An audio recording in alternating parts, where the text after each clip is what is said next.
Hey everyone, and welcome back to the Daily News Podcast. Today we're going to take a deep dive into something, I've been seeing a lot of buzz online about this. Oh, yeah. It's about, those unintended consequences that happen when people make political choices. Oh, interesting.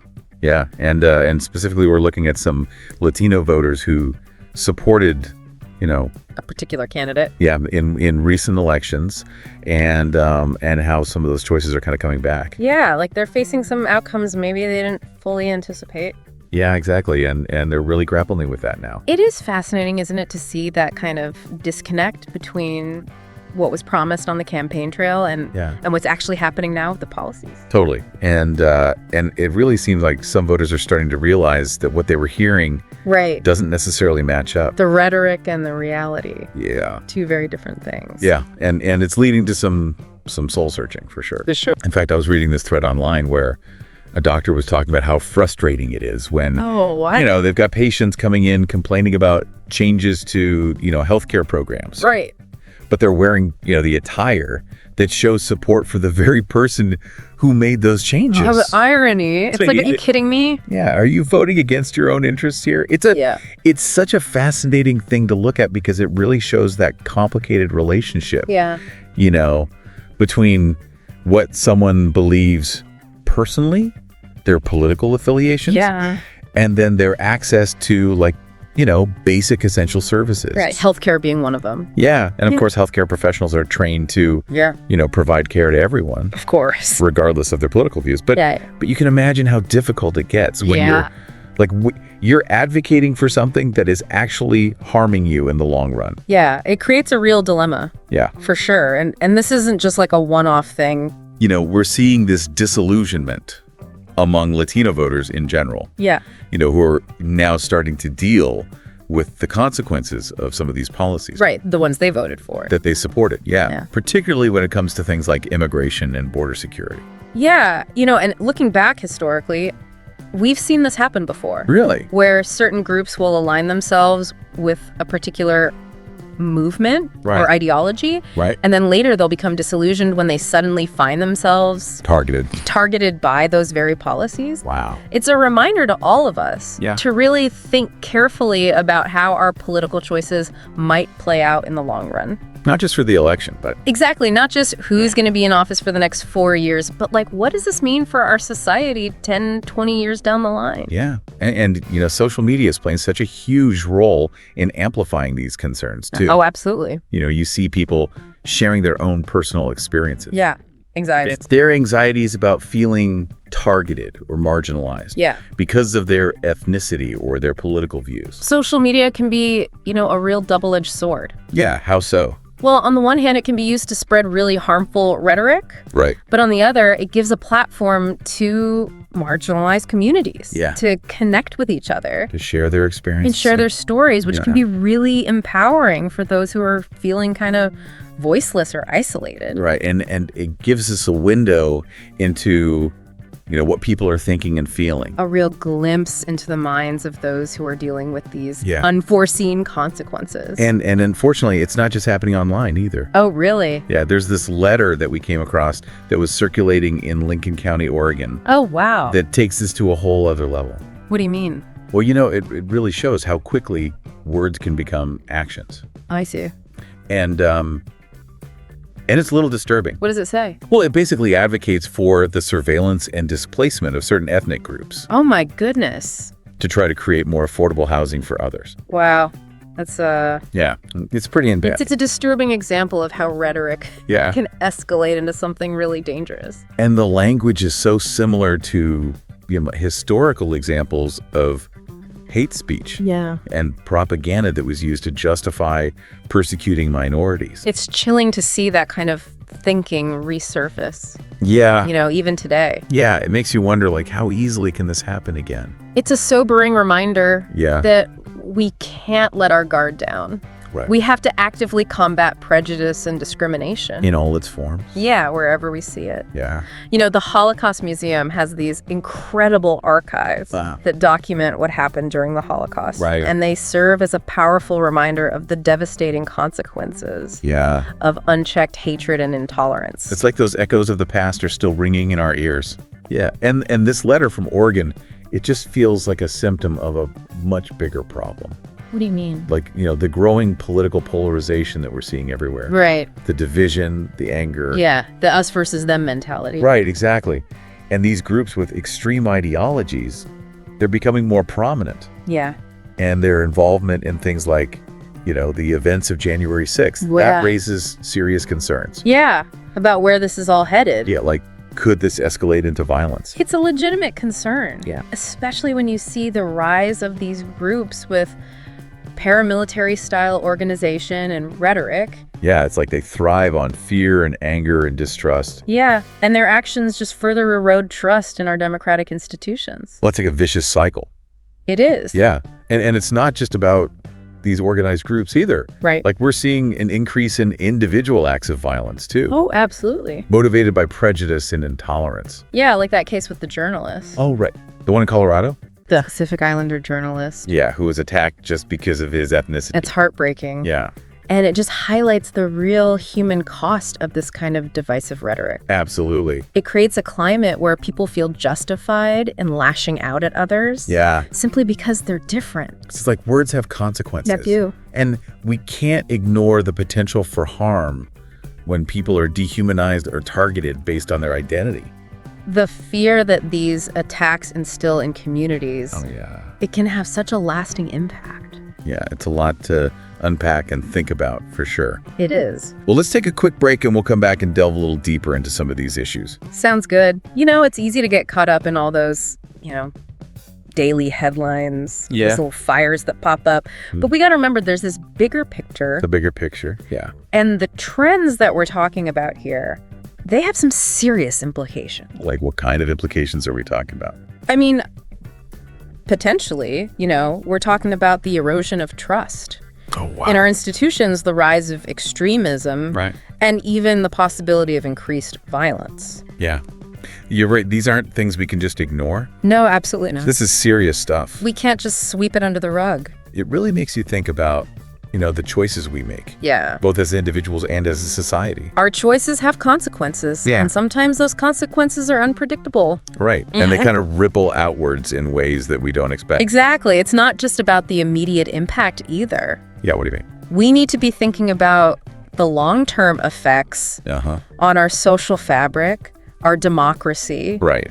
What kind of future are we building? Yeah, for ourselves and for, future generations. Exactly. Okay, so we've talked about a lot of really heavy stuff here. We have. But what can we actually do about it? Yeah. Like, as individuals, it's easy to feel overwhelmed, powerless, even in the face of these huge issues. I understand that feeling. Yeah.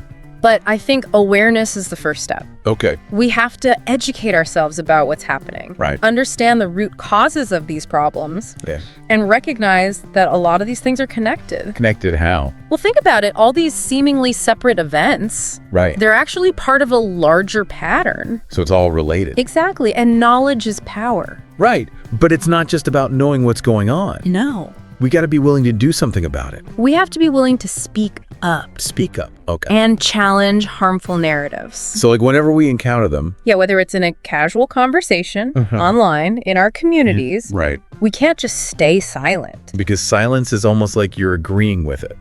Exactly. Silence can be interpreted as complicity. Right. And we don't want to be passive bystanders. No, we need to be active participants in shaping a better future.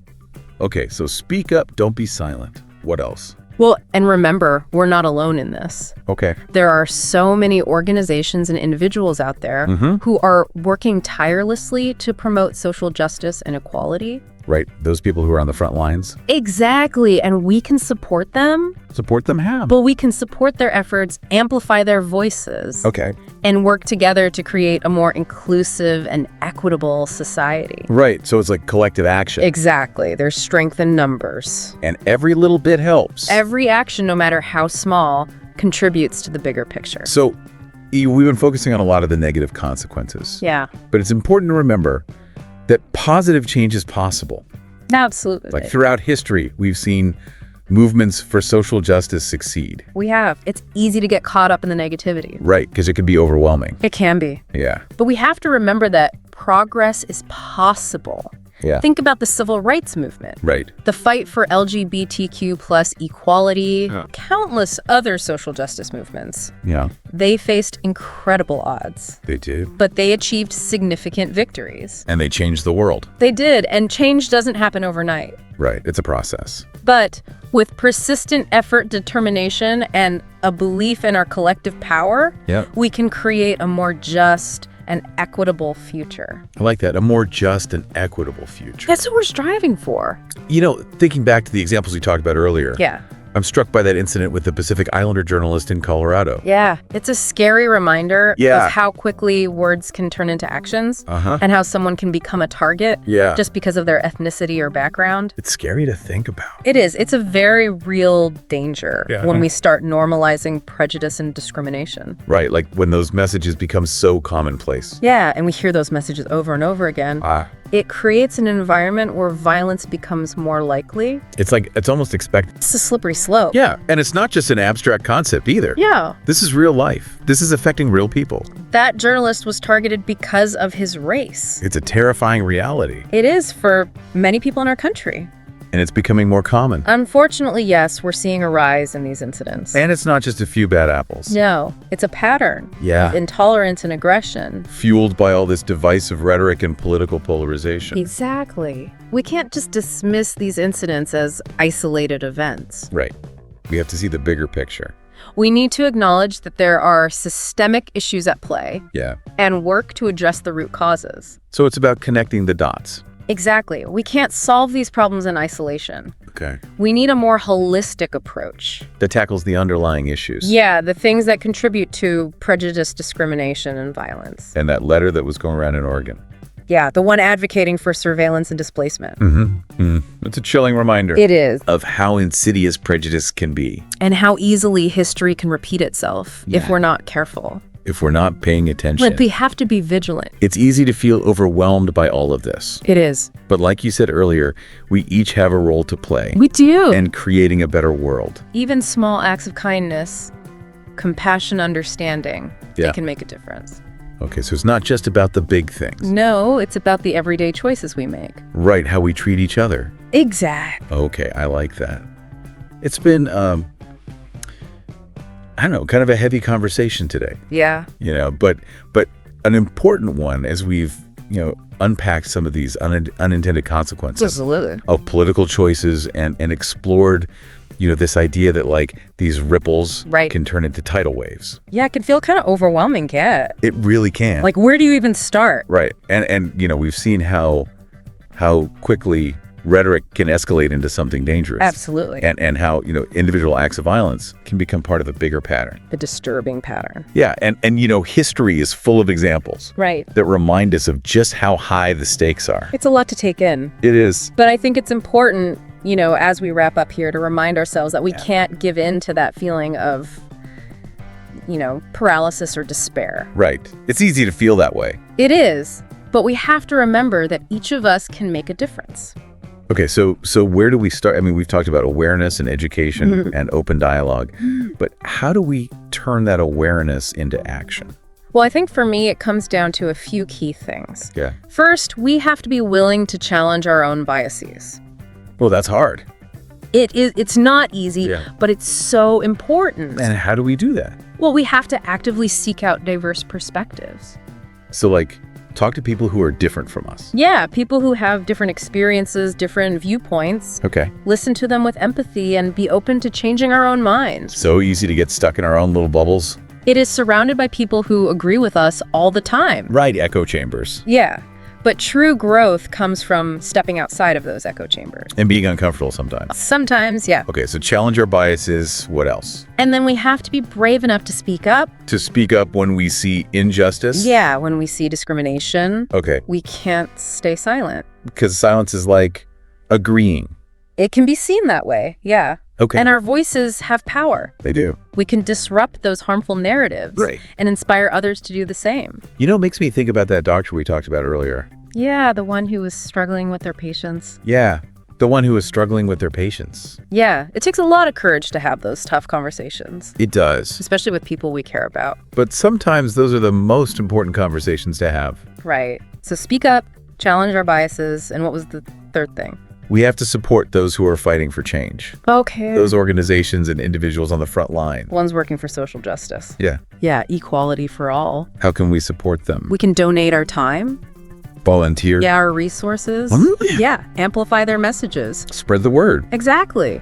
Or simply show up in solidarity. Just be there. Yeah. And remember that collective action has power. Absolutely. Even small contributions can make a difference. They all add up. So it's like, all these choices we make in our everyday lives. The things we consume, the people we support, the way we treat each other. It all matters. It all contributes to the kind of world we want to live in. So be mindful. Be intentional. Yeah, create that ripple effect of positive change. Exactly. Well, this has been quite a deep dive. It has. But I think it's just the beginning of the conversation. Absolutely. We've only scratched the surface. There's so much more to explore. So much more to learn. And we have to be willing to keep learning, keep growing. To keep the conversation going. Yeah. And as we wrap up this episode of the Daily News Podcast, we just want to remind you, don't underestimate your own power. Your voice matters. It does. Stay informed, stay engaged. And keep those conversations going. And remember, we're all in this together.